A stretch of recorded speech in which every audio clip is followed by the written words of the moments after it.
So good morning, everyone.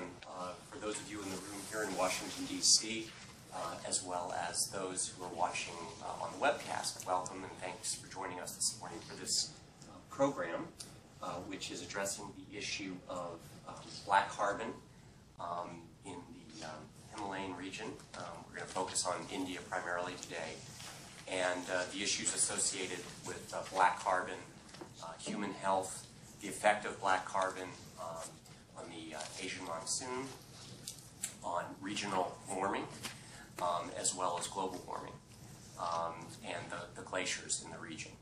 So, variety of topics. Before I introduce our speakers, let me just say as an overarching comment that there's not much good news, I guess, in climate policy right now in the world. It seems to be sidetracked by many other things.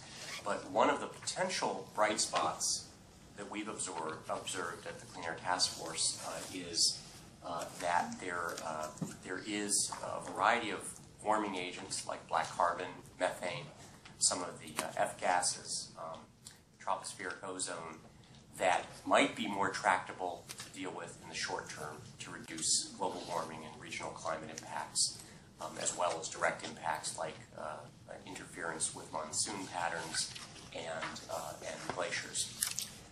So there is, I think, a possibility of dealing with some of these issues in the short term. And I want to thank today our co-sponsors, the Asia Society and the South Asia Studies program on energy resources and the environment at the Paul Nitz School of Advanced International Studies here at Johns Hopkins for hosting this event. To explore this topic, black carbon emissions in the Himalayan region and its impacts and what can be done about it. I'm with the Clean Air Task Force, a co-sponsor.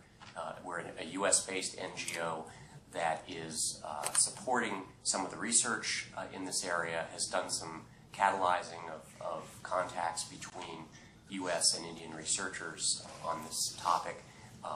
And we've done a good deal of policy work on black carbon reduction around the world, including most intensively focusing on the Arctic. So we're going to, the program this morning is going to be 3 speakers, and I'm going to introduce them as they come up, and they'll each address a different aspect of this issue. The first speaker is Dr. Sarath Guttikunda, who is a... oh, I'm sorry, I got the order wrong. My apologies. We're going to start with Dr. William Lau, who is the chief of the Laboratory for Atmospheres at the National Aeronautics and Space Administration's Goddard Space Flight Center here in Maryland. He's also an adjunct professor of the Department of Atmospheric and Oceanic Sciences at the University of Maryland, adjunct professor of mathematics at the Hong Kong University of Science and Technology, and a senior science advisor of the Hong Kong Observatory. Dr. Lau's interests include the impacts of aerosols on the Indian monsoon and the accelerated melting of the Himalayan cryosphere, and is currently the lead scientist for the joint aerosol monsoon experiment, which I guess he'll explain a bit. So we're going to have a series of talks. I think what we'll do is confine questions maybe to clarifications initially, and then we'll have a broader discussion. So please join me in welcoming Dr. Lau to begin this session.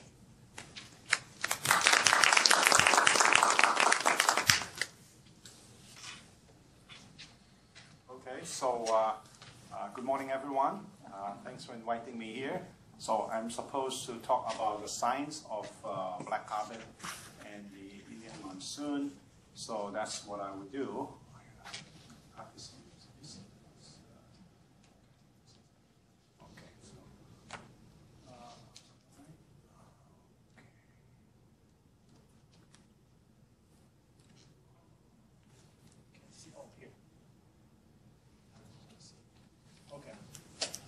So the topic I'm going to cover is basically aerosol, monsoon rainfall, or monsoon water cycle variability with focus in the Indian monsoon region and climate change. Now, before I start, because I want to explain the title a little bit in terms of what we mean by climate change and the term that everybody kind of used to is global warming. Here, when I mean the climate change, I really define the climate change as the change in the statistical distribution of weather and over a period of time. Now, this period of time could be from season to years or to millions of years, and it could be change. It really are talking about change in the statistical average of climate over a distribution, okay, and around that average. So in that sense, climate change can also be just limited to a region and an environment, but it can also apply across the whole world. So when we specifically in our community, when we talk about global warming, it's really a realization of the effect of well-mixed greenhouse gas. CO2 is one of the examples. There are many greenhouse gases associated with the modern climate change. This modern here, I mean, since the last 1.5 century of the Industrial Revolution. So you have to make that distinction that every time we talk about climate change, it's not necessarily talk about CO2 effect, global warming. Now, this does not mean that we're not dealing with CO2 problem, but in the meantime, as I would explain, as this forum is about, is black carbon as an important warming agent, especially from a regional impact, from a regional point of view. Now, this chart is probably familiar to you, any of you who has flipped through the first few pages of the IPCC 2007 report. It basically lists the warming agent, basically the various species, including well-mixed greenhouse gas and others that are. Maybe I can't hardly see from here. Is that pointer here? Pointer. I'm sorry, Will.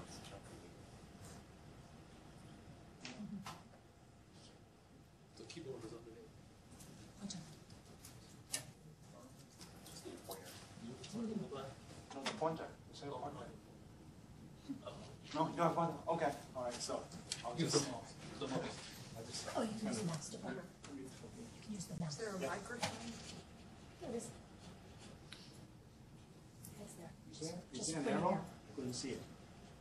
Okay, I see it over here. Yep, it's there. Yeah, we're seeing it, William. Okay, all right, good, okay.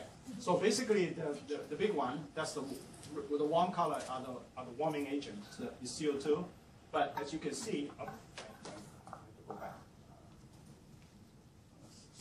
Previous.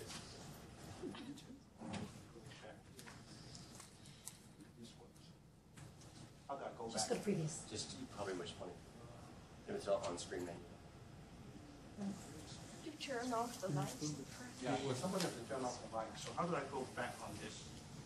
Can I keep the arrows? Yeah. Oh, okay, good. I just do the arrow here. So we have the CO2. Let me get myself situated here. Make sure. And see the pointer here? I couldn't see it here. Yeah, it's just going too fast. Yeah, you just need to slow down, Dr. Lau. It's in the lower right. Ah, okay. Go slowly. CO2, methane, hydrocarbons, and stratospheric ozone. So this is all the known warming agent, and some trace gas too. But there is, in this category, something that actually cools the atmosphere, the lower atmosphere on land surface. This would be land use, like vegetation. And then this one would be aerosols, and which I will explain later what is direct effect and indirect effect. And also there is something called black carbon on snow here. Actually, there's a little bit warming effect here. Now these are all radiative forcing at the top of the atmosphere, which is a good indication of what we call the warming agents. And these are external in a sense. In fact, one of the biggest greenhouse gas, this is a greenhouse gas or greenhouse agent, would be water vapor, which is not included here because water vapor is internal to the atmosphere. It provides a feedback process. That's why people would always look at that. In fact, water vapor is the largest greenhouse gas, but it is part of the internal feedback mechanism. That's why it's not included in here. So it's an important point to make. So as you can see, the net, the total, if you sum all these heatings, the total heating is about 1.5 watts per meter square, and of course CO2 contribute a lot to it, but there are others like trace gas and things like that, and also a cooling effect due to the aerosol. So I will explain why there's a cooling effect and there's a warming effect as well. And that sometimes can be confusing. So this is a statement we put out last year. This is a bunch of scientists at the American Geophysical Union basically called to the attention that for climate change, I mean, remember the general definition here is talking about changes over a period of time. The need to consider human forcing other than greenhouse gas. Okay. Now, this is not a negative statement for greenhouse gas. We all believe that greenhouse gas has all this warming. It's a very robust physics in terms of greenhouse gas, what we call a well-mixed greenhouse gas. But for many of the immediate problems that we're dealing with, we need to consider other human forcing, which could be very important. And regionally, it may be even more important than greenhouse warming. Now, I assume that not everyone knows the word aerosol here, so let me define it a little bit. Because when I try to explain to people about aerosol, people immediately think about spray cans. As, oh, we already done away with that a long time ago. Well, here's actually, so I want to make it very clear. When we talk about aerosols, okay, it is, this is the physical definition, it's a suspension of fine solid particles or liquid droplets in a gas in the atmosphere. So it could come from man-made sources, industry, motor, vehicle, and many things, and also natural sources such like forest fire, haze, and deserts, like dust. So examples are is that you can subdefine it into many chemical constituents. It's sulfate, soot, black carbon, organic carbon, dust, and sea salt. Those are the 5 major categories, but there are many others you can subdivide. So in particular, black carbon, which sometimes called soot, is an impure carbon particle result from incomplete combustion of a hydrocarbon from internal combustion engine, power plants, heat boilers, and many, many things that could produce this black carbon. And the chart here shows you, give you the size of this in microns, 0 to 30 microns. Sea salt will be look like this. Soot is finer particles, would be like that. This would be like dust, volcanic ash. So the soots are finer particles, and the dust are larger particle, and then you have all kinds of things in between. So those are suspended particle in the atmosphere. So that's what generally we call it aerosol. So how does aerosol affect the atmosphere? Well, first of all, we know the sun comes and hits the, basically most of that pass through the atmosphere and hit the earth, and then the earth warms up, and then it will produce infrared radiation, which are then trapped by the atmosphere inside this so-called greenhouse effect. Now, if you have an additional layer of aerosol just intervening between the sun and the earth, I mean, and because the aerosol, because of its particular optical property, it can either absorb solar radiation, heat the atmosphere, or it can reflect. If you reflect, then you reduce the reduced amount of solar radiation reaching the Earth's surface, so you have a cooling effect. So this would backscatter, but some of them will be absorbed, and those would hit the atmosphere. But whether aerosols backscatter or absorb, they're going to reduce the solar radiation reaching the surface. Okay, so irrespective of what kind of aerosol, black carbon, sulfate. Sulfate is actually almost 100% scattering, so it doesn't absorb. So it has very different property in terms of affecting the atmosphere. So black carbon has this because it absorbs solar radiation, so it reduces the forward scattering, so there will be less solar radiation reaching the surface, so you have something called a dimming effect. That means less solar radiation reach the Earth's surface, so the Earth's surface cools. Okay, so this is why when we talk about aerosol, it actually is a cooling, generally is a cooling effect near the surface, but it could have a warming effect near the atmosphere. That's a very important point. Now, and then the second effect, this is so-called the direct effect. There's something called an indirect effect. It's the microphysics, the cloud physics in it. Because the aerosol particles are very small. They are only of order of less than 1 or maybe up to 10 microns at most. And so they are suspended particle in the atmosphere. And what they do is they form nucleation, cloud condensation nuclei.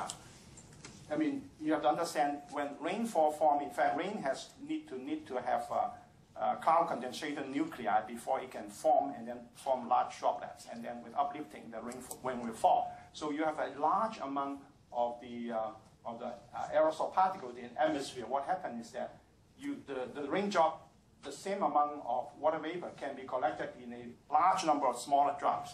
So if the drops are very small, that the chance of them they actually to collide with each other, form bigger drop, actually reduces.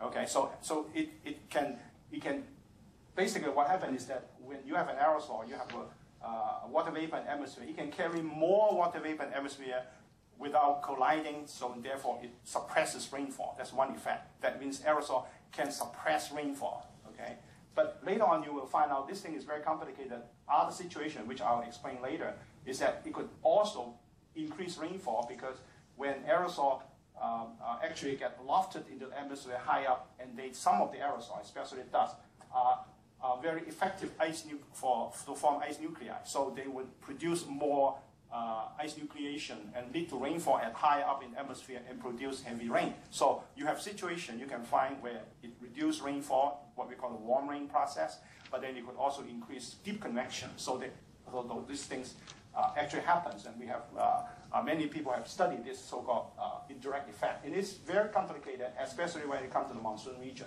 But so because it suppresses rainfall, the other effect is that it would prolong the lifetime of clouds in the atmosphere.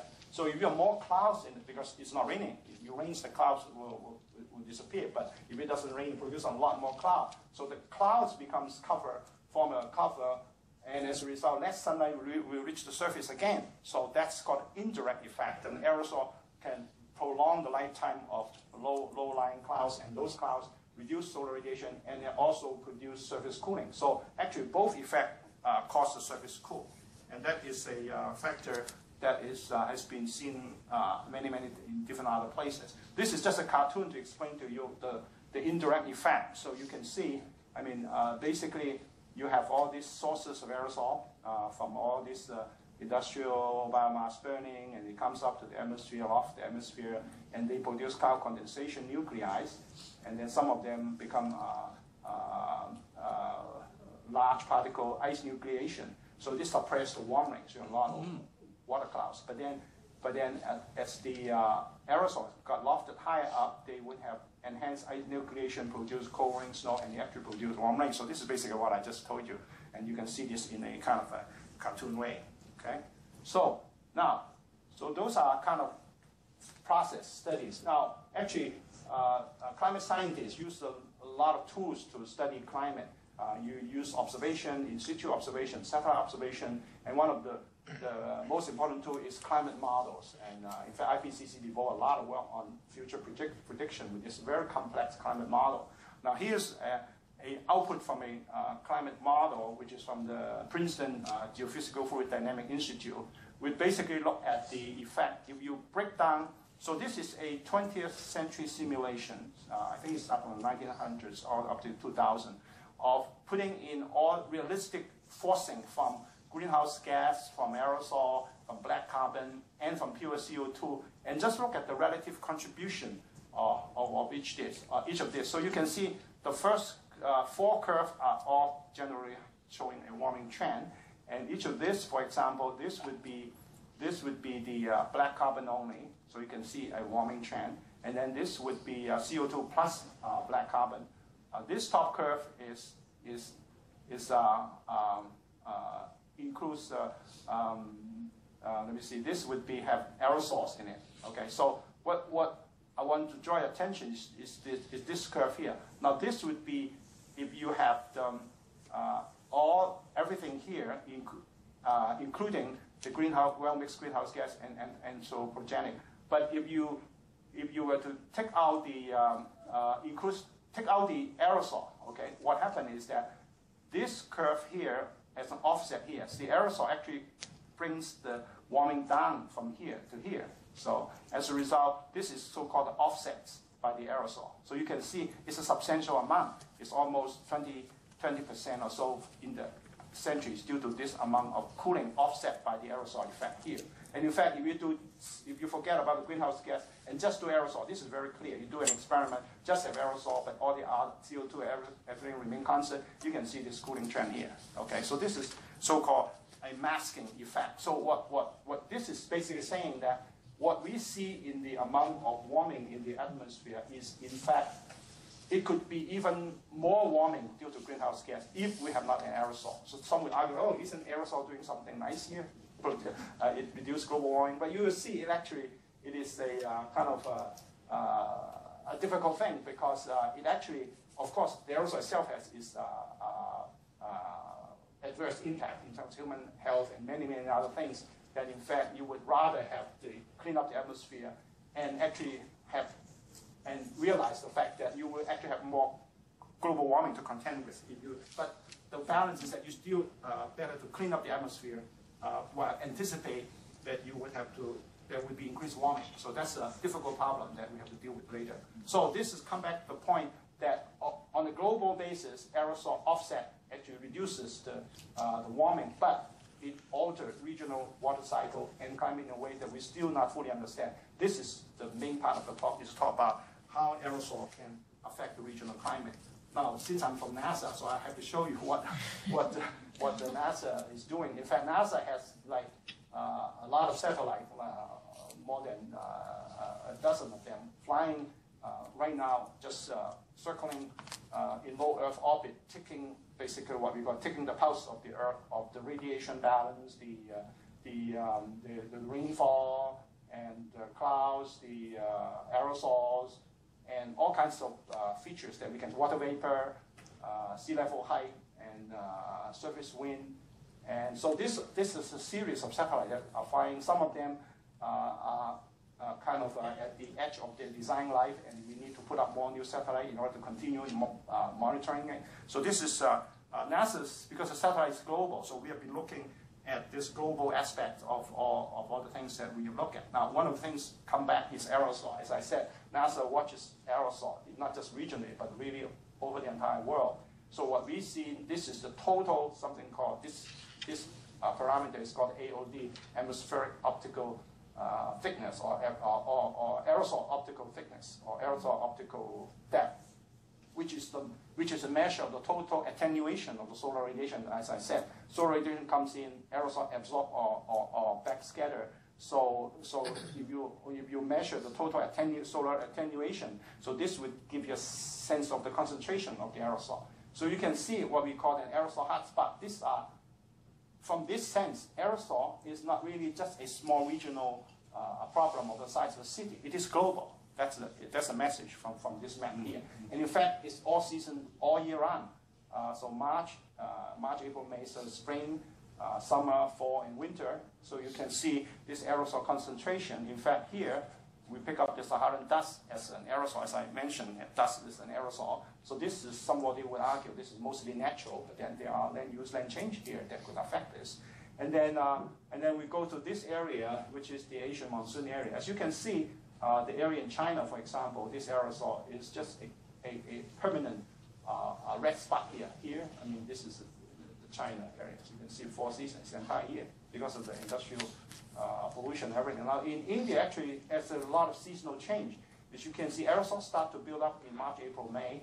And actually, in June, July, August, during the peak of the monsoon season, there's a lot of that aerosol built up. And see, many of them are actually over the Arabian Sea, over the ocean. These are actually dust particles. So I will later talk about how dust becoming, even though it's a natural source, may have a strong anthropogenic impact because it can mix with black carbon over the Indo-Gangetic Plain. So you can see the buildup of the aerosol, lost the arrow again, build-up the aerosol along the Indo-Gangetic Plain, right along the foothills of the Himalayas region, June, July, August. Very strong aerosol build-up. And then it kind of disappears a little bit. Well, not completely disappear, but it reduces. And then, of course, you have the Brazilian biomass burning over the Brazilian forest. Pick all these hot spots up world. And then December, January, February, the aerosol come back in the Indo-Gangetic Plain here. So you can see the most concentration of aerosol is actually in this region, okay, in the Indo-Gangetic Plain, right here. Okay, so this Indo-Gangetic Plain and China.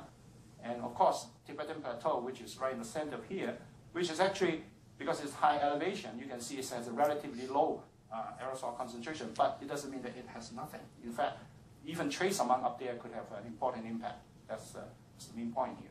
Okay, so this in Indo-Gangetic Plain. Now let me kind of switch back and talk about the regional hazard problem that we are faced in general in Asia. that we talk about industrialization, I mean, a lot of global warming stuff. But then even without that, we know that drought and flood, melting of high mountain glacier, tropical cyclones, smog, biomass burning, all these things are happening, kind of a very complex region, and things could happen year after year, or droughts can last for decades, and it has happened before in the Asian monsoon region. So population in the Asian monsoon region, every year they would experience all these kinds of things, or sometimes many of them at the same time. So that is, many years back, the aerosols are kind of, when we study the monsoons, we kind of think of the monsoon as a rainfall and a huge gigantic system of rain and wind. But now I think the scientific community are coming together and thinks that this aerosol, this particle in the atmosphere, they may be small particles because they're so numerous and ubiquitous in the atmosphere. They actually can produce all kinds of changes to the big monsoon system. So that's what we are talking about. So in general, again, if you think of clouds and precipitation are important process in the monsoon, then aerosol need to be there, because aerosol is the beginning of the cloud condensation nuclei.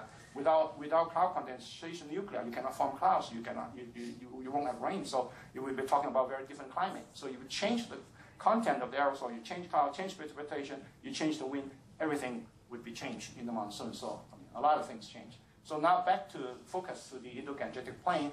This is a chart I borrowed from my Indian colleague, Ramesh and Prasad. Basically, it talked about look at the concentration of aerosol and the population. So I think the chart on the left of the population density, you can see this region here is just the most densely populated region in the world here. And then here are the power plant distribution. You can see it's all over the place here.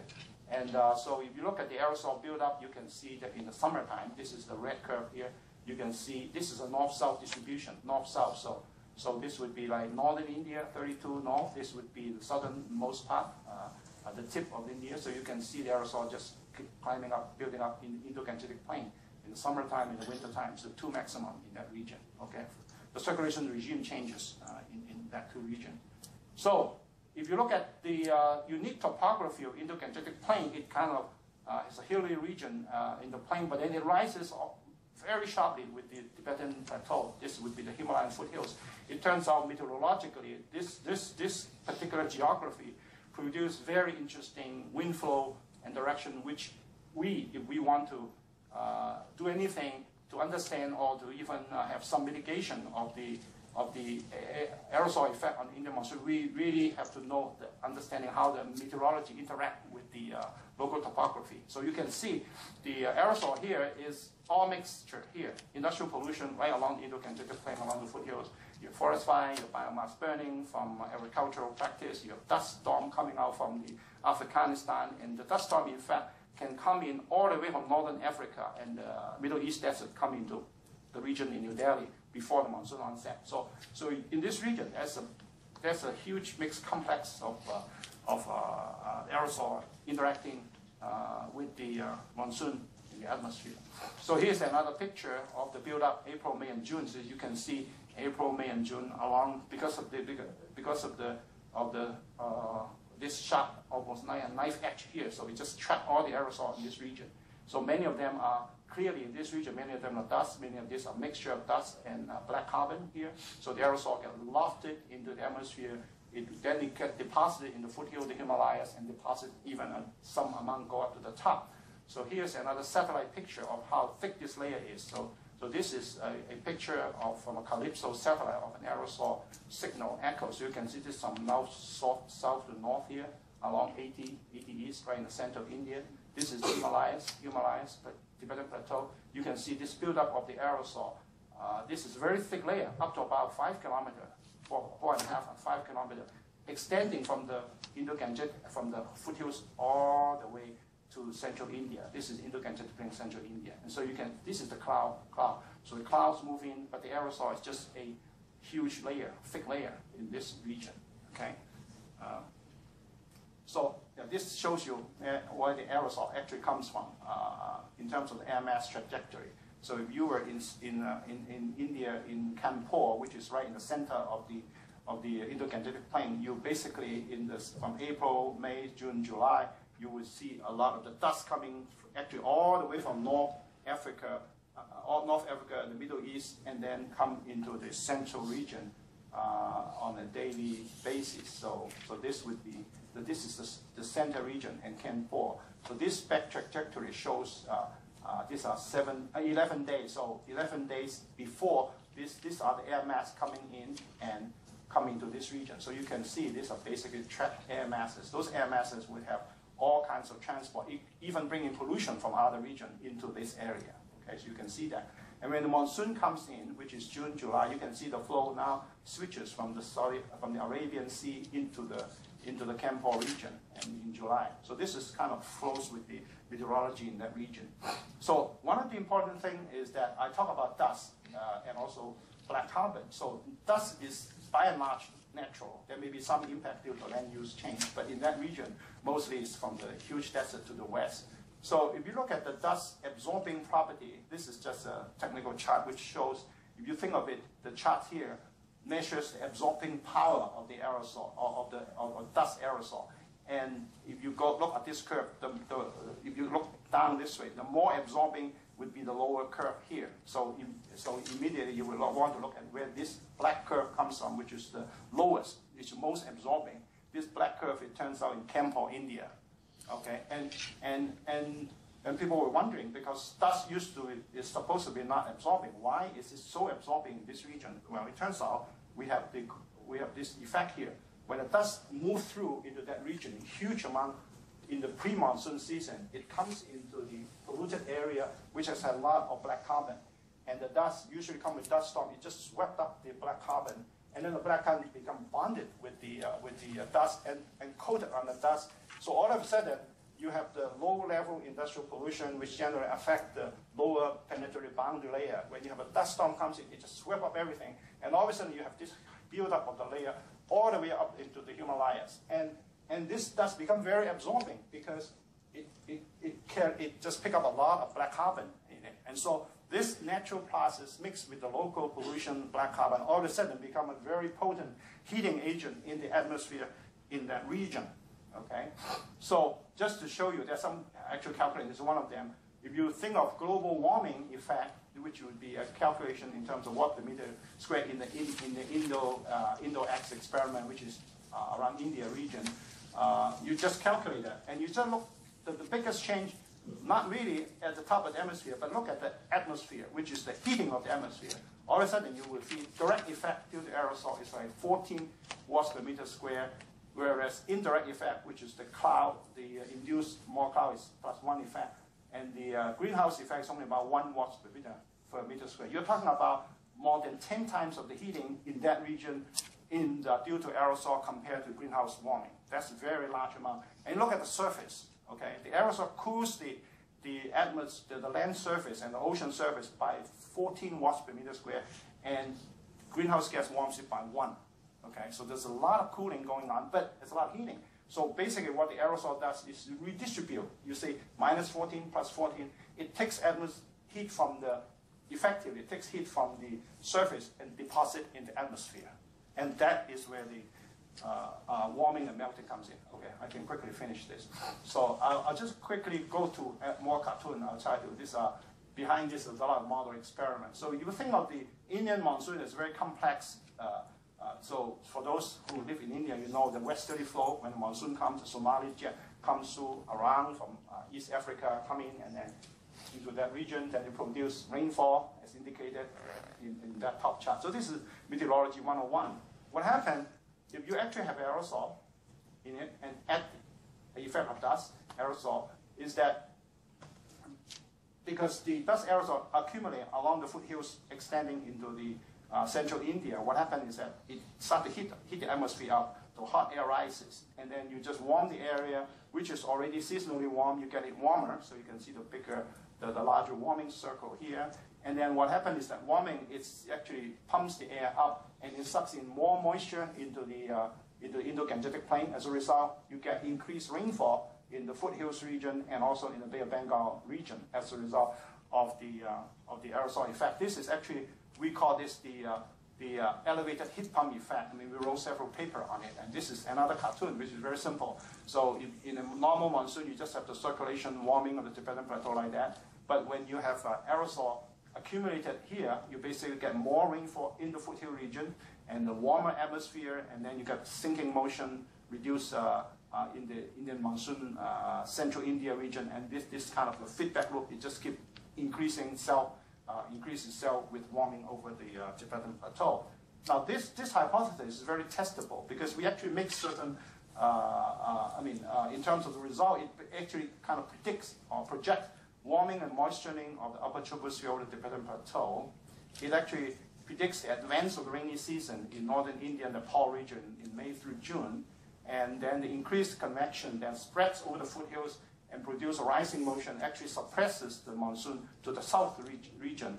And in the fifth most important item here is it enhanced snow melt and rapid retreat of the glacier because the big warming by the aerosol itself. Now this is in the context of aerosol heating, and I quickly go to the Himalayan region as a kind of climate change important. So what we are seeing here is climate change is a clear and present danger in the high mountain region. It's already happening, okay? I mean, it's this global warming or regional impact, they all combine to produce this accelerated melting of the glacier and endanger the water supply of the entire Asia.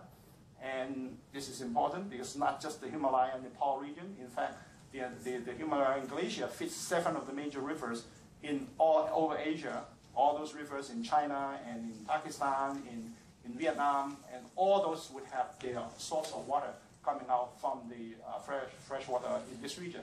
Now, it's not saying that this, I mean, of course, monsoon rainfall also produce fresh water, but this is important in terms of the irrigation, agriculture, and many of those effects here.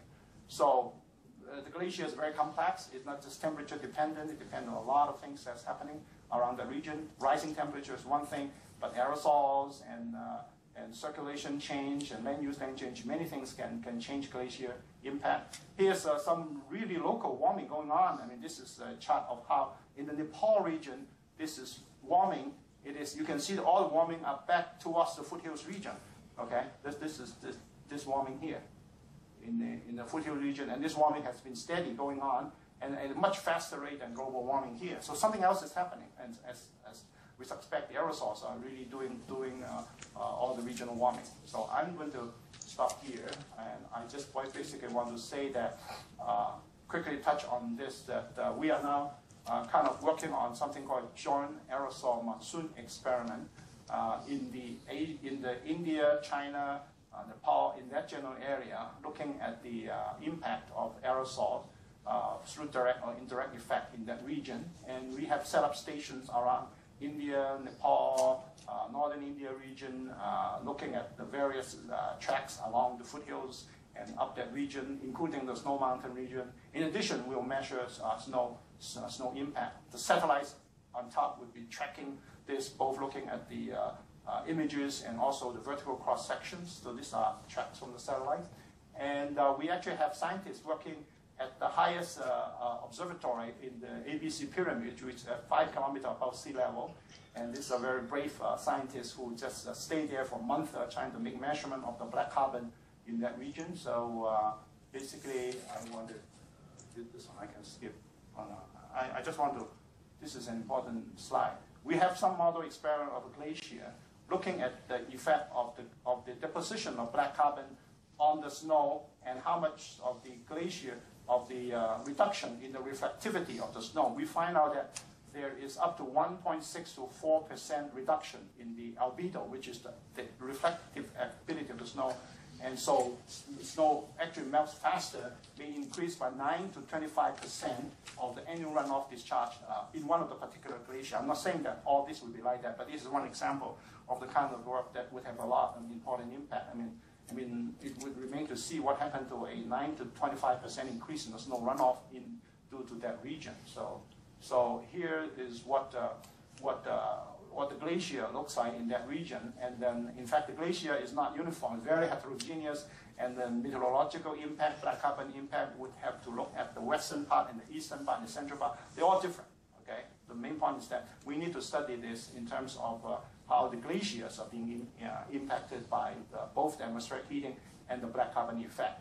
So I think I'm going to stop here and by basically looking at point 3 and 4. Regionally, climate change science still unfolding. Asia is potentially the most vulnerable region. Aerosol, monsoon floods, and all this is high mountain glacier happening. And in Asia, the freshwater is clear and present danger. It's already happening. We don't have to argue about whether it's global warming or not. It's happening. We need to do something about it. Mitigation or adoption strategies we focus on alleviating hazards, potential conflicts arising from freshwater supply. So I would stop here. And there is this one. I will stop here and just show you this. Some of you might have seen it. This just to show you the black carbon is not something very dynamic. It's a very dynamic quantity. This is just, you can see the black carbon building up and kind of moving with the wind along the foothills region. Okay, and that's during the summer monsoon region. You can see that area for that entire, I don't know, this is maybe four or 5 months that we see. Just keep the aerosol. This is the black carbon distribution. You can see it's all back up against the foothills Himalayas. Just keep on there, blowing and blowing and blowing. So these things are doing a lot of damage to the local climate and the glacier. Thanks. Thank you, Dr. Lau. I'd like to, see if anyone has a clarification question, otherwise we'll move on to the next presentation. Okay, thank you very much, Dr. Lau. And if you want to, we'll bring the panel up after we're done with the presentation. The next speaker is Dr. Sarath Guttikunda, and Dr. Guttikunda is a TED Fellow and Affiliate Assistant Professor at the Desert Research Institute in Nevada, and he will focus, Dr. Lau focused primarily on the black carbon effects on the monsoon and glaciers and regional warming. Dr. Guttikunda will focus primarily on the emissions as they affect human health in the region. He's the founder of Urban Emissions.Info in New Delhi, India. He developed a simulation tool for sharing information on air pollution and climate change among cities in the developing world. Previously, he worked for 5 years with the World Bank on air quality and climate change issues. And Dr. Guttikunda will describe what we know about pollution emissions, what more needs to be done to better understand their impact, and particularly the stakes for Indian air quality, health issues, and climate policy. And I just one logistical note, I'm going to pass around a sign-up sheet so that we can stay in touch with you. If you haven't already signed in, please do so as it comes around. So, Sarath, please proceed. Thank you. Thank you for giving me this opportunity to actually talk here. I'm going to jump some gears, go from the glaciers and the global scale of analysis to more local, city-level, urban scale, and what's the role of the cities and the emissions in the cities have on the climate scale. And I'll quickly touch base on some of the basics. Some points are already touched by William Liu, so I'll try to overlap with those. And then focus on why we are focusing on air quality management and what kind of co-benefits are we expecting between air quality in the cities to climate at a global scale. And what do we know? Where are the major sinks for information? What kind of activities that we are doing in terms of addressing some of these gaps? And what kind of programs that we are looking at next? Overall, what we're looking for is a local perspective. The presentation earlier that we saw is looking at the global perspective and a regional perspective. If the climate change is happening, we're not denying any of that. So there's going to be challenges in the water security, challenges in the energy security.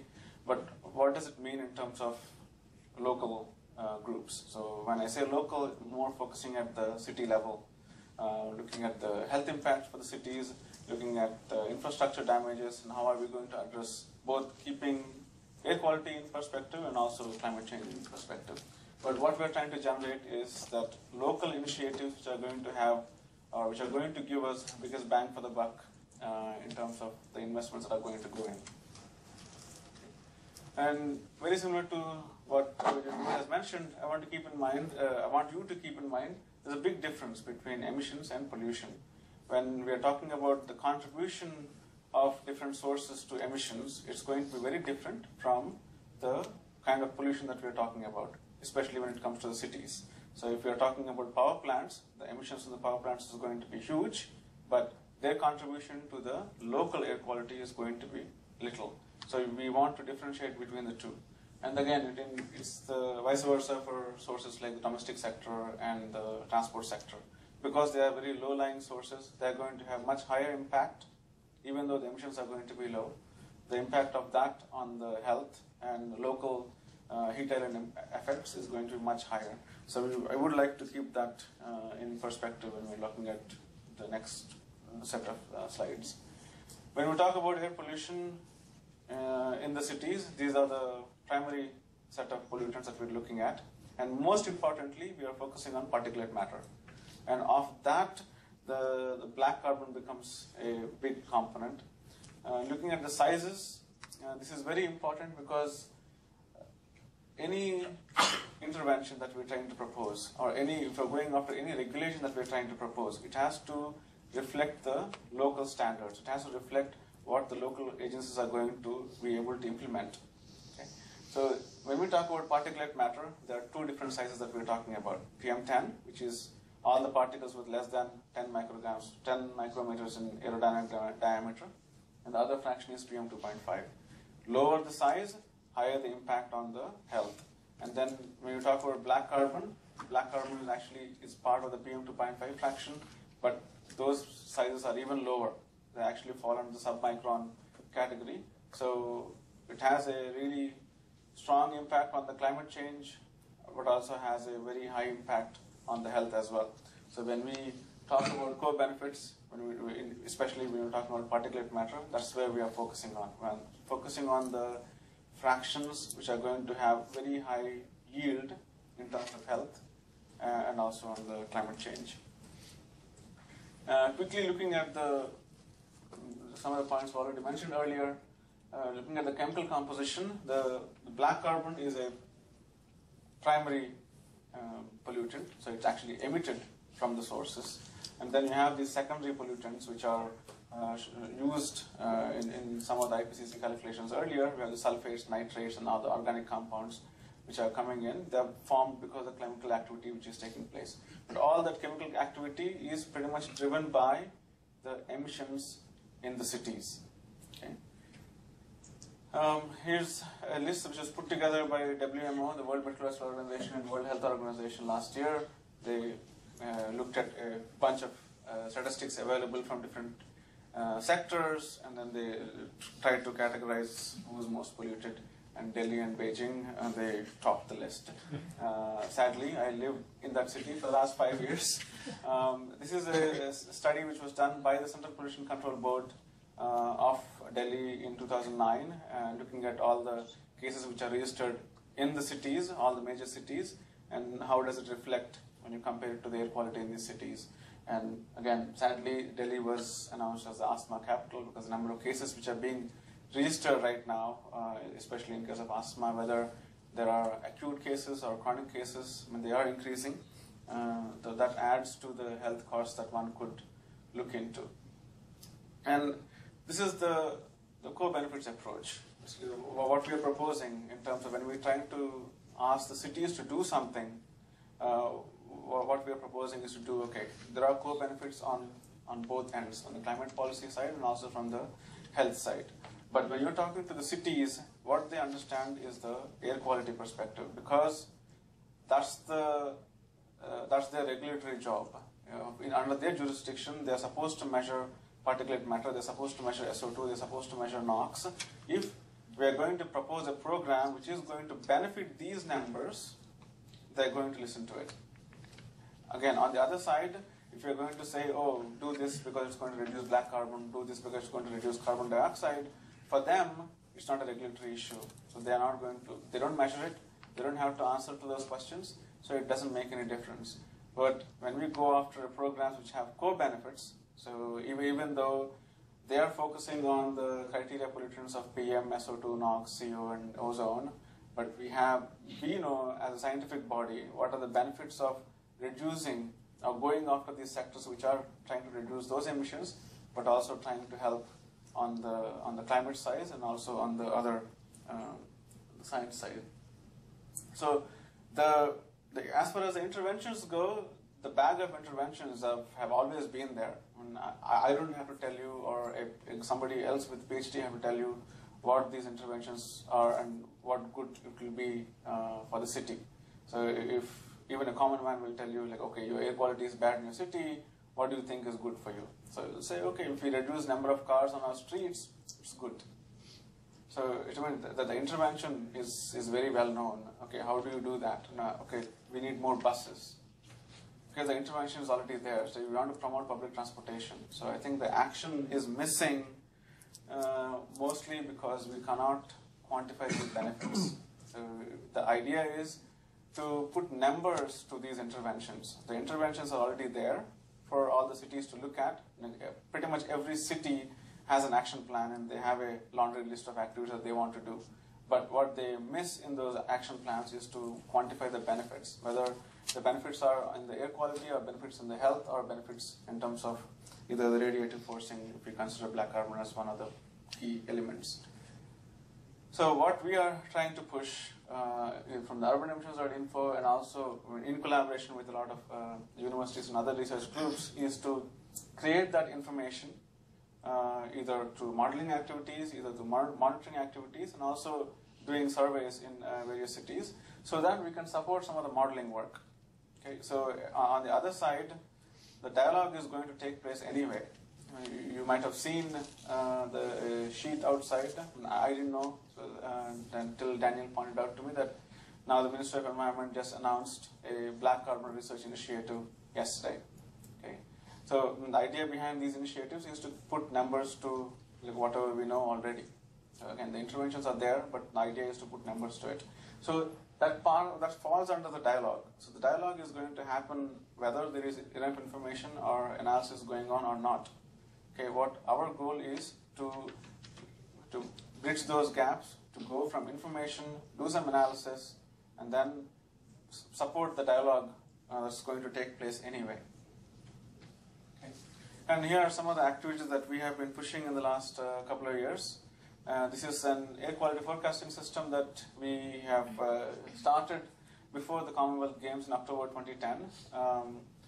So use the Commonwealth Games as a good excuse. We got the money from the French Embassy in Delhi, and we put together as many surveys as we could for all the possible sectors which are contributing to the local air pollution. And the forecasting system is now fully operational and transferred to the Central Pollution Control Board, who are now putting out numbers on a regular basis. But the idea, you guys must have been familiar with the Air Now program, which is very much active in US and for Canada, and similar programs in EU as well. So the idea behind this activity is to have a program similar to that. So on a long-term basis, one could do a lot of modeling and tell you, oh, here are the different interventions that one could look at to reduce pollution and have benefits on the health. But we also want to do that on a short-term basis as well. So what does it mean for a common man or a common woman to the amount of pollution that they're getting exposed to on a daily basis? So the system is designed to tell you the pollution for all the criteria pollutants on an hourly basis and for every nook and corner of the city. And this is now piloted only for Delhi, but we're trying to do it for other cities as well. So during the experiment, we did a lot of monitoring activities. One such experiment was using the LiDARs. It was supplied to us through Leosphere in Paris, and then we were able to do a lot of experiments both in the city and outside. And it gave us a lot of insights. The monitoring activities gave a lot of insights on the hot spots, which are pretty much hidden. When we do a quick survey, we're probably doing a survey in an industrial cluster or along the road trying to count the vehicles. But having monitoring experiments like this, it gave us a really good understanding of how the pollution is moving from one region to the other, and also trying to understand the vertical profiles as well. In William Law's presentation, you saw how the vertical profiles of pollutant is very important. So how they move at 1 kilometer height or 2 kilometers height, and how they affect the regional climate. So this was also very important for us looking at the city level as well. So we need more of these monitoring experiments to gather as much information as possible. And the earlier slide was more looking at the data collection in the city, but we also ran the LiDARs at a regional scale, trying to understand the dust movement from the western side. So the Thar Desert, which is one of the biggest deserts in the South Asian region, is around this area. So we put LiDARs in 3 different areas. So this is roughly about 300 kilometers, and the LiDARs were hooked up online. So every time we saw a spike, especially in the summertime, May and June, if we saw a spike in the dust measurements at 3 or 4 kilometers, and we immediately tried to see the spikes in our Delhi LiDAR as well, to see how fast the dust is moving in the summertime and what is the intensity of the dust that's coming in. Okay. And we closed the experiment already, but we would like to repeat this experiment in the near future again. We also ran some of the optical instruments within the city. This was one experiment done in October, trying to understand what kind of pollution that we may be expecting during the games and what kind of intervention the city could do. The city was interested only in PM, but we wanted to add to the baggage and try to put as many instruments as possible. So we also did SO2 and black carbon instruments onto the vehicle, and then we ran across the city, trying to understand where are the hot pockets and where's the pollution moving in. And so we've built a lot of inventories. The whole system is now up and active. So what this gave us, this whole experiment, is trying to understand sources even at a seasonal level. So this is one of the source apportionment studies which was done in collaboration with DRI and the Georgia Tech University, Ted Russell, and some of the local bodies in India. So you see that even the sources change pretty dramatically between seasons, which is quite understandable. So in the summertime, dust pretty much dominates. So this is more, partly some dust coming from outside Delhi area, but also a lot of resuspension of dust because it's very dry atmosphere. So a lot of resuspension of dust that takes place. So it creates a lot of nuisance for us. But move to the winter time, the whole dynamics change. So the winter time, the sources are very different. So a lot of biomass is actually burnt because of winter heating. So then, because it's a low-lying source and the inversion is very high, the inversion is very low, it traps a lot of pollution within the city, and it creates a lot of visibility problems, and also looking at the health aspect as well.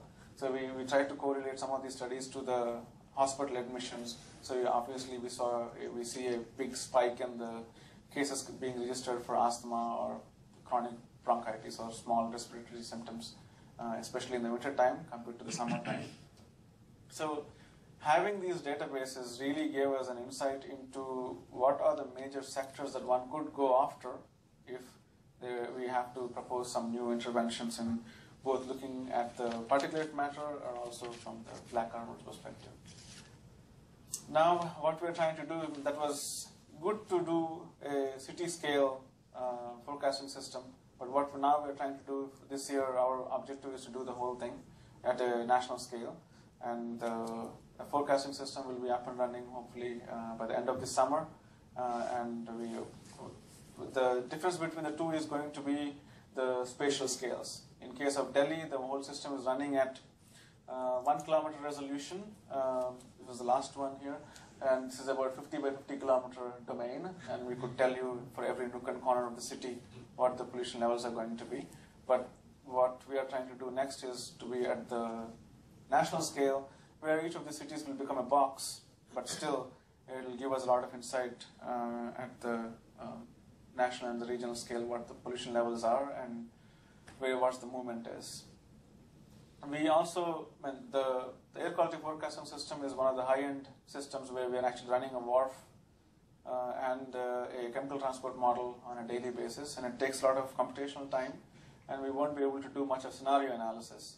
So we also run some city-level programs where we do a lot of scenario analysis, looking at programs for 2020 or 2030, and do a lot of analysis on that. The family of tools that we have is called Samir, Simple Interactive Models for Better Air Quality. Tools are free, and a lot of cities and city administrative groups and academic groups are actually coming. They download the tools and they use it by themselves. In some cases, we actually help them. A basic interface is Excel, so a lot of people can just plug and play.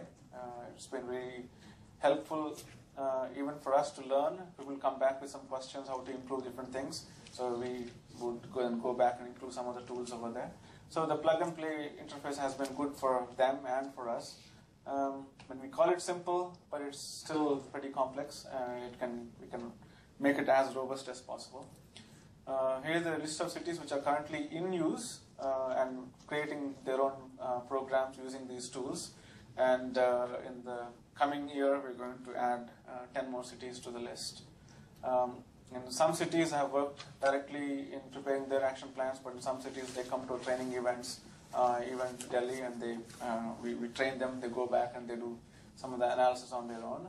But we also ask them to put some of those case study reports into our working paper series, so that if somebody else, new person comes, takes a look at the program, and they want to have some case studies to study, use them. So here's the new study that would be very much interesting to this group of people here.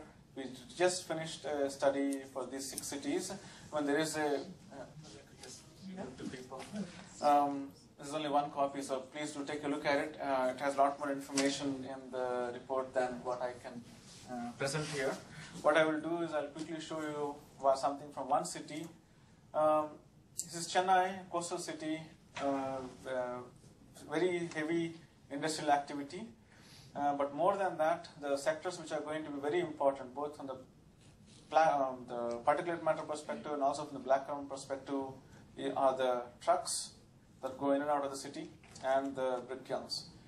City is only a 40 by 40 kilometers area, but harbors about 600 brick kilns, has a production capacity of nearly 20 million bricks a day. And the port activity is really strong. It means that a lot of heavy-duty trucks that go in and out of the city. I mean, we are talking easily 20,000 trucks that go in and out of the city every day. We do have restrictions, especially in the cities, when the trucks can and cannot move. The trucks can, at least the heavy-duty trucks can come into the city only after 9 p.m. and they have to leave the city premises by 6 a.m. or they have to stop moving after 6 a.m. I mean, irrespective of these restrictions, we still see a lot of lingering activity from the freight movement. I mean, they always find loopholes. So then the light commercial vehicles start acting up after 6 a.m. and 7 p.m. Then they are pretty active as well. And all of them are diesel-based. So it means that we have a lot of PM that comes out, a lot of black carbon that comes out of these sources. And the brick kilns, they use a mix of fuel, biomass, especially during the harvest season. Most of the biomass from the agricultural area gets packed up, moved to the brick kilns, and it gets burnt there. When the biomass is not available, it's pretty much run on either the very crude fuel oil or coal, and it means that we have a lot of pollution from these cities, from these brick kiln areas. And given the way these cities are expanding, we also see a lot of, again, the bricks have to move from the kilns to the cities, and then the raw material has to come from the quarries to the brick kilns. So there is an inherent linkage between the construction sector, the freight movement, and in the industries, which is contributing quite a bit to both the air quality and also to the black carbon emissions. So there are some of the initiatives which are already in place.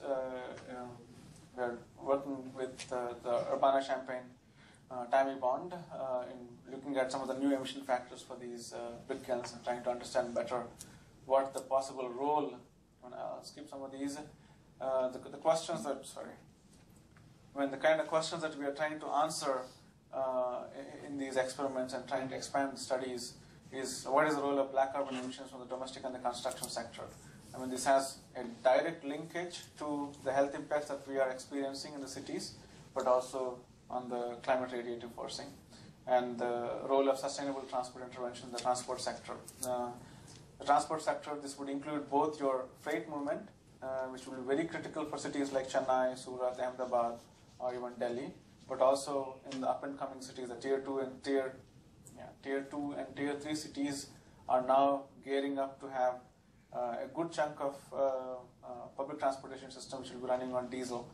What are the kind of implications that we're expecting, both at the local scale and also at the national scale? And here are some of the new cities besides India that we are focusing on and trying to put together both an air quality management plan in a co-benefit framework. So when we propose interventions, we're not only looking at the health aspect, but also looking at, okay, how much of the GHGs or even black carbon that we can reduce in these cities, and what kind of interventions would make sense for any of these cities in the future.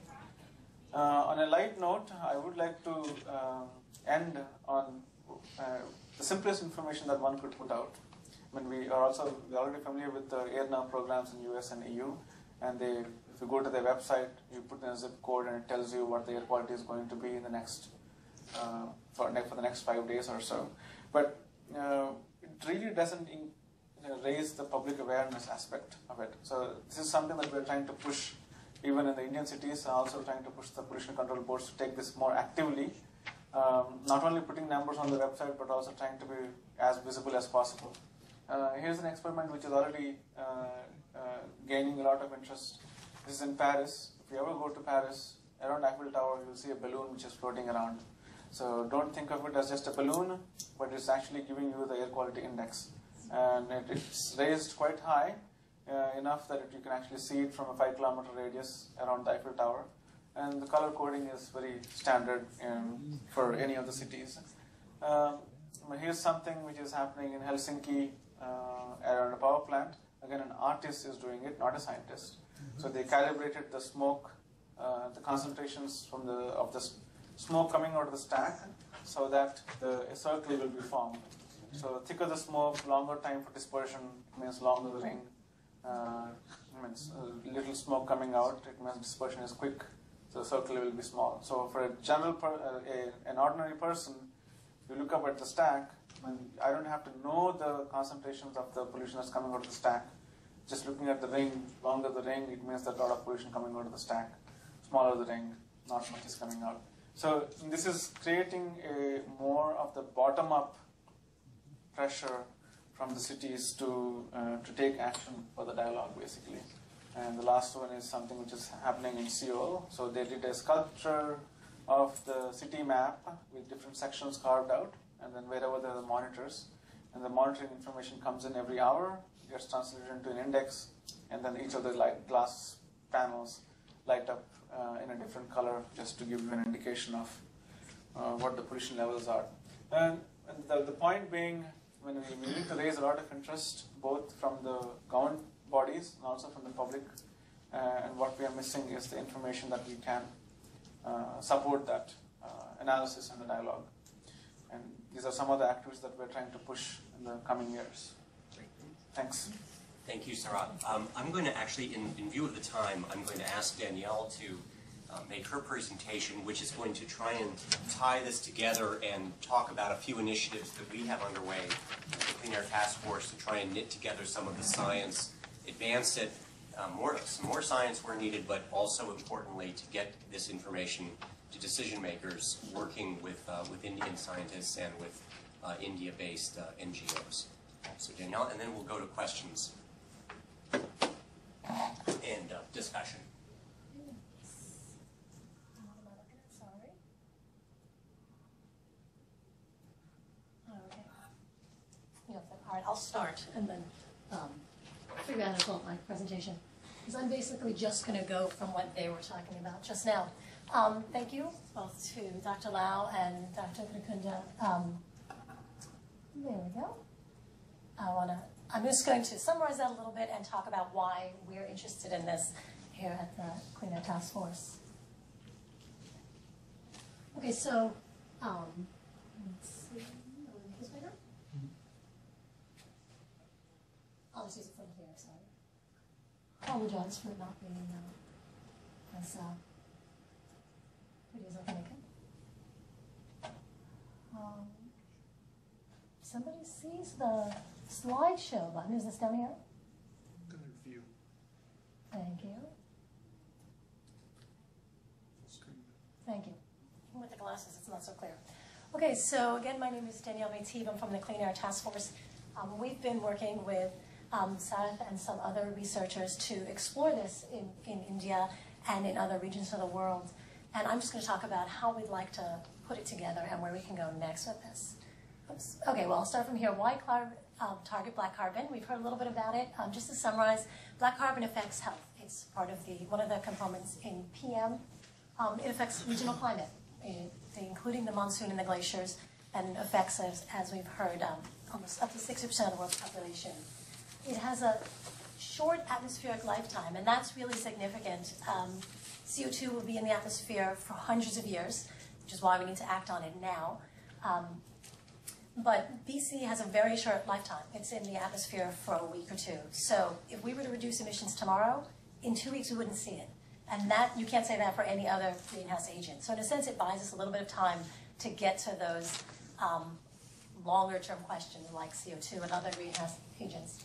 Another thing that's really significant, and this is something we're working with local partners to talk about, is that because black carbon emissions are, because they have a short atmospheric lifetime, a good part of the emissions don't go anywhere. I mean, some of it will travel further, but a lot stays where they're emitted or in that general region.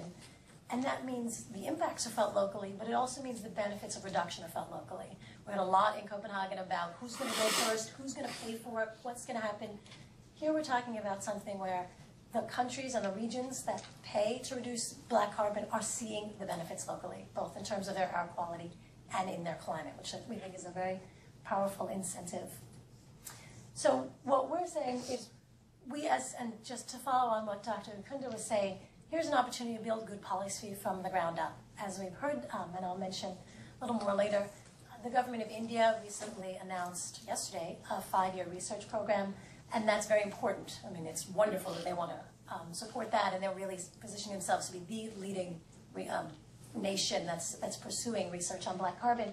We also need the research from the bottom up and the interest and the kinds of things that Sarath and his colleagues are doing so that the public is both involved in the discussion and that discussion includes city-scale data, city priorities, and regional and local solutions. Oops, that's the wrong direction. Okay.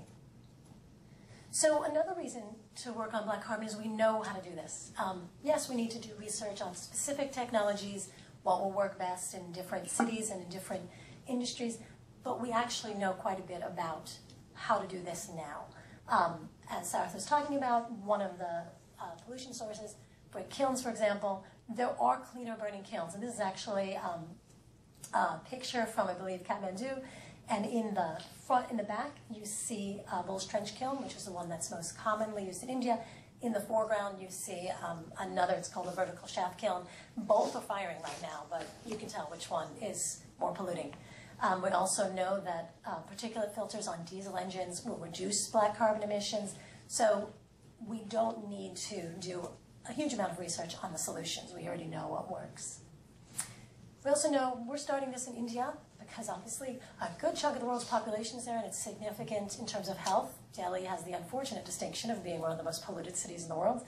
The government of India is also taking a huge amount of initiative on this issue.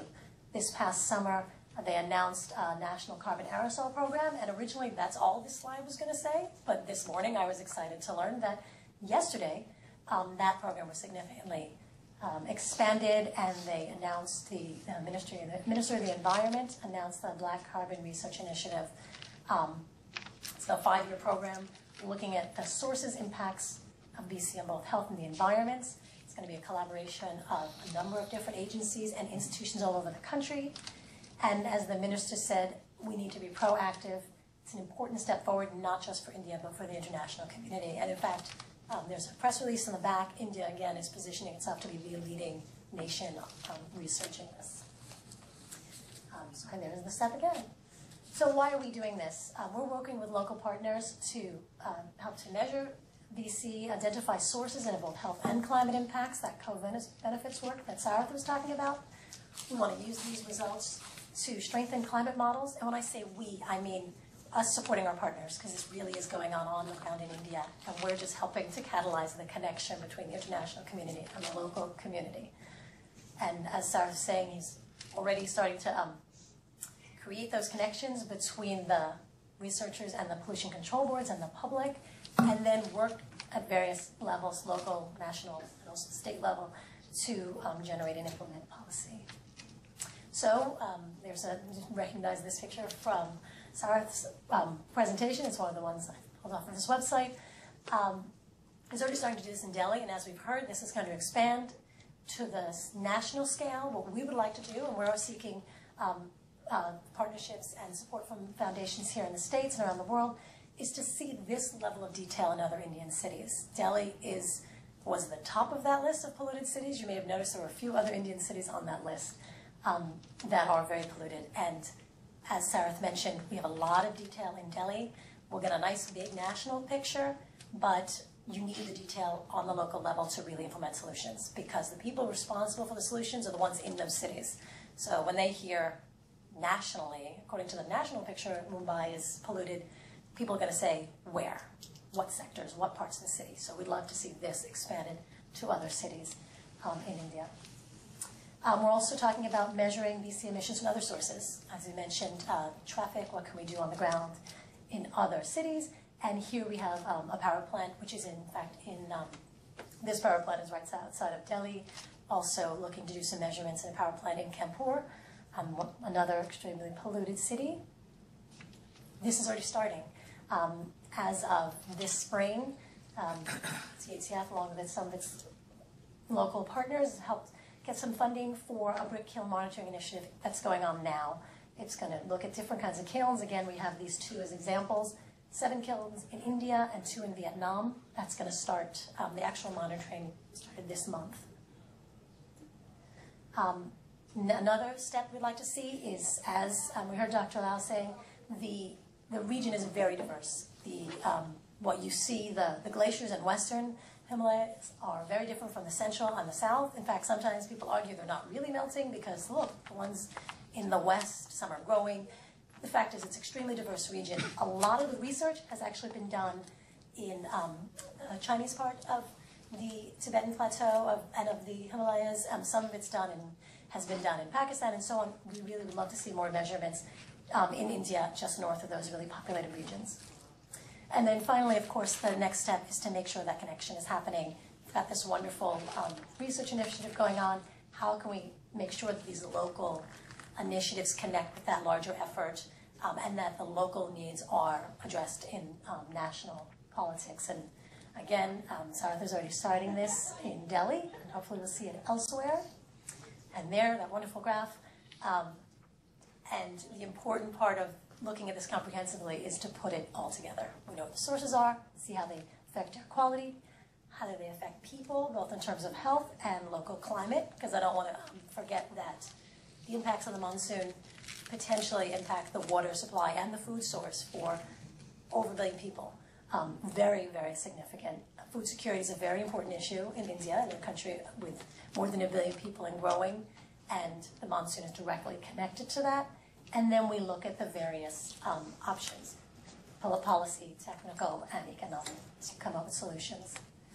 And finally, some of the possible solutions in the short term. One is brick kilns.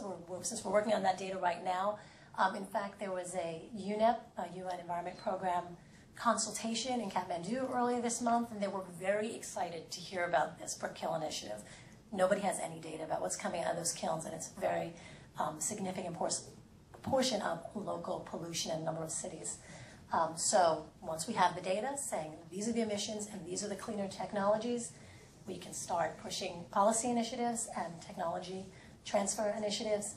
We're going to start working on national requirements and retrofits of vehicles and also power plants, and then expanding the air quality monitoring, not only in India, but regionally.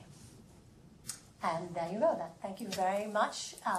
Now we're able to take questions from any of our speakers. Yeah, I'd like Sarath and William to come up, and we have a few minutes and maybe have a little bit of dialogue. And Danielle, take your seat as well. So, so heard sort of three different parts of the problem and the solution set described, and I wanted to go right to the audience. Yes, sir. Hi, Michael Levitsky from the World Bank. I was surprised not to hear any mention of household biomass. When this discussion on black carbon started, much of the focus was on household biomass, which is related to indoor pollution. 2 million people worldwide die prematurely from that. There was a feeling there were huge possibilities for co-benefits there. Then climate science started to show that the ratio of organic carbon to black carbon in household biomass plus the indirect effects was such that you could not prove with any degree of certainty that a reduction in household biomass would directly reduce global warming. This isn't to say that household biomass does not have significant regional climatic effects, but I was very surprised not to hear that mentioned with any specificity. Basically, what you're talking about comes down to brick kilns and diesel. Brick kilns, I would have thought, are relatively easy to address over time as countries develop. We don't see any brick kilns doing that sort of pollution in middle-income countries. I would have thought that that will go away with time. Therefore, you're down to diesel. You cannot remove particulates from diesel without moving to ultra-low sulfur diesel. To move to ultra-low sulfur diesel has taken the US and the EC about 10 to 15 years of massive investments. Retrofits of particulate filters, as you mentioned, are not practical on a wide scale. So what are we really talking about here in terms of solutions, and how do you feel what you've talked about relates to the issue of household biomass, which is really where, in my view, much of the focus needs to be? I'm just going to rephrase a little bit of that question just to make sure that the people, that both gets recorded and videotaped. So we have a colleague from the World Bank who's asking, one, why are we not mentioning the impact of biomass, or why didn't it come up significantly in these presentations, particularly in terms of residential biomass, the use of cook stoves and fuel for heating. And then also, aren't we concerned, since brick kilns seem relatively easy to address, are we concerned that the diesel, it's taken so long to address diesel and massive investment in the US, how do we see this happening in India?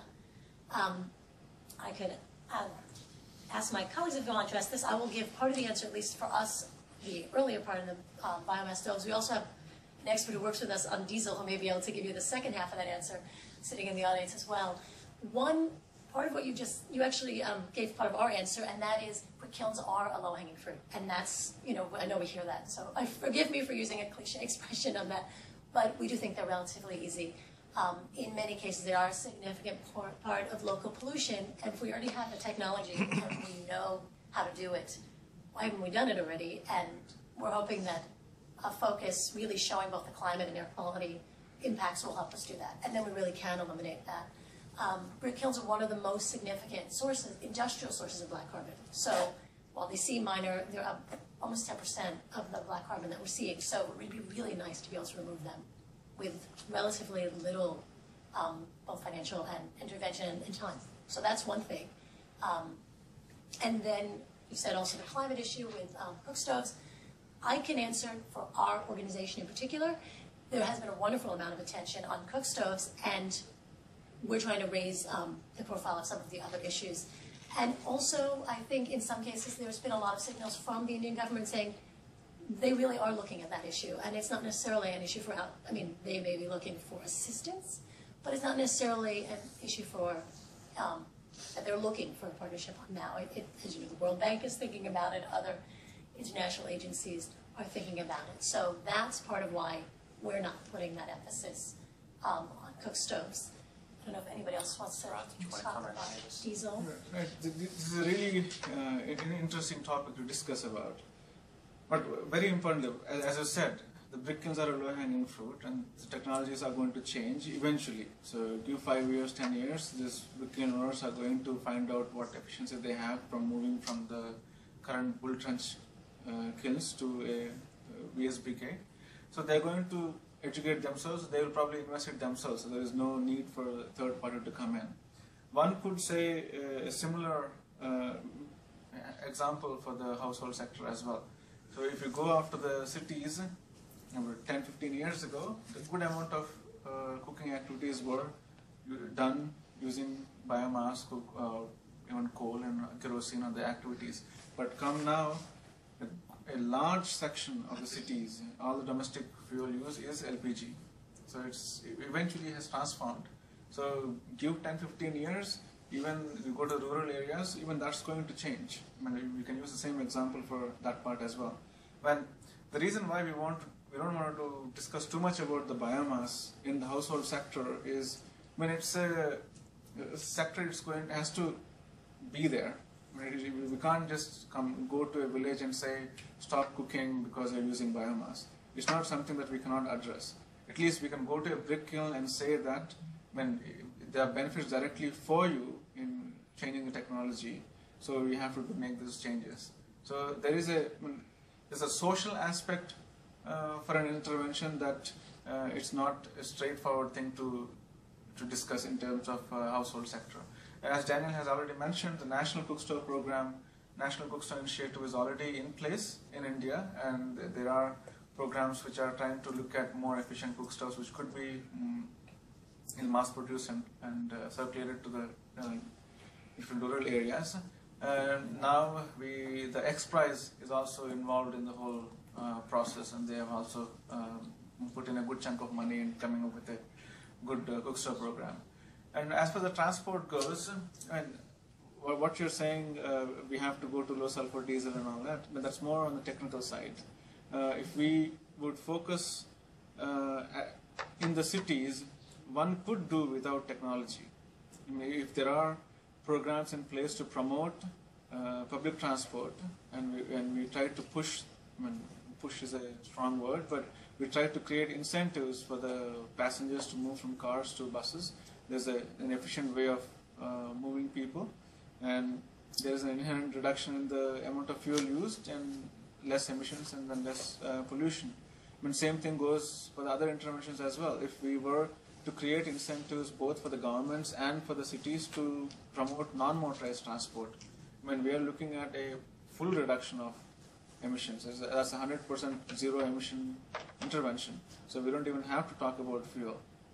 So I think there are methods to madness in creating these interventions, but there's no cookie cutter solution for all these problems. We have to customize what works and what doesn't from sector to sector and city to city and region to region. And we are also learning from what US has done, what EU has done, what worked and what didn't.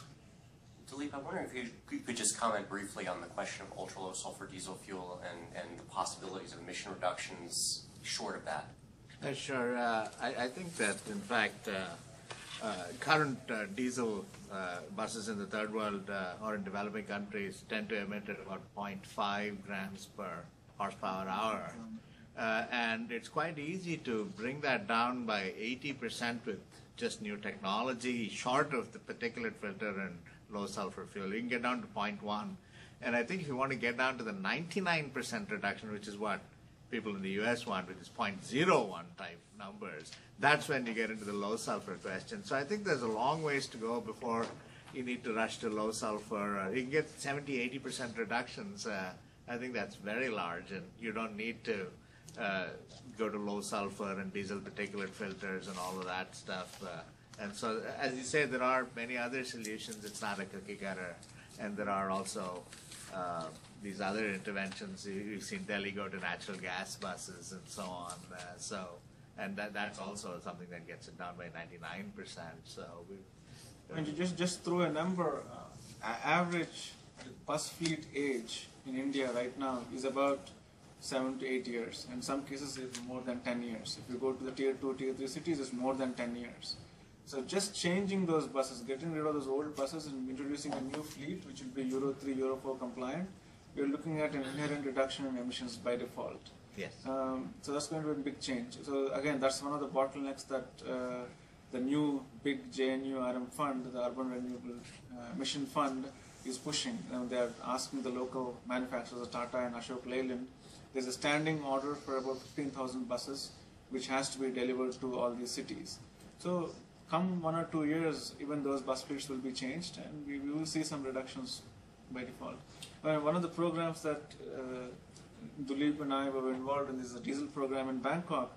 So even there, we tested the heavy-duty vehicles, and one of the conclusions was just remove the old fleet and put the new fleet in. I mean, you don't even have to go from diesel to CNG. Use the current infrastructure, just get new diesel buses, and then you'll be better off with at least 50% reduction in the transport sector. So, Sarath, just to follow up on the gentleman's question, I think even with regard to brick kilns, let me just ask you, if we had a good data set and an intervention, political intervention, I presume that we could move things forward, or maybe we believe we can move things forward by maybe a decade.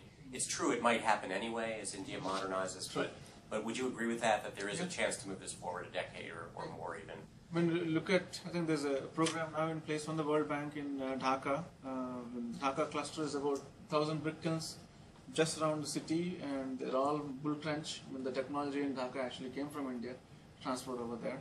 Now there's a World Bank project in place to promote the vertical shaft brick kilns, and they're going to pilot it about 100. They're forcing the kiln operators to convert about 100 of them immediately. So I mean, it's a possibility. So there isn't. I mean, you need a third hand in cases like this to at least push the intervention so that others will also join on there and join themselves. Great. Other questions from the audience? Yes, ma'am. Tripta Singh, United Nations Foundation. I was wondering if Professor Lau could comment on the scientific certainty in linking emissions from cooking methods with cooking methods and emissions of black carbon from those cooking methods to atmospheric warming in the Indian subcontinent. Okay, yeah, so this is, as I said before, it's a complex issue in terms of global warming versus regional impact. So I think right now there's large uncertainty in terms of just looking at a small region and then trying to infer the whole global picture. I don't think we can do that at this point.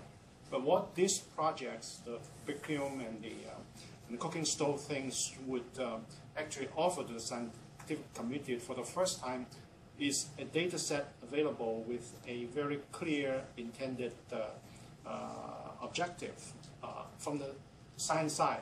I think we can start then looking at how much of an impact in the locally, I'm pretty sure we will see some impact. Okay, health obviously will be there, but in terms of warming, we don't know. But this is the first time that we have this data. So from a scientific point of view, I think it's very important that this data set would be collected in some way that is a repository that scientists can actually look at them, be it the kiln, the brick kilns, or the cooking, or the other things.